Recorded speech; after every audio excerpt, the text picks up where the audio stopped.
don't care what nobody say.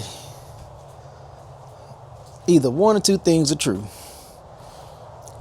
These YouTubers be lying about the process of what it takes to do some of this work, or the stuff I got is just always difficult. It's one of them two things. Either way it goes, got it done. Got the upper ball joint out, and again, the new upper ball joint is bolted in. So when we go to line this up, it should line up perfectly,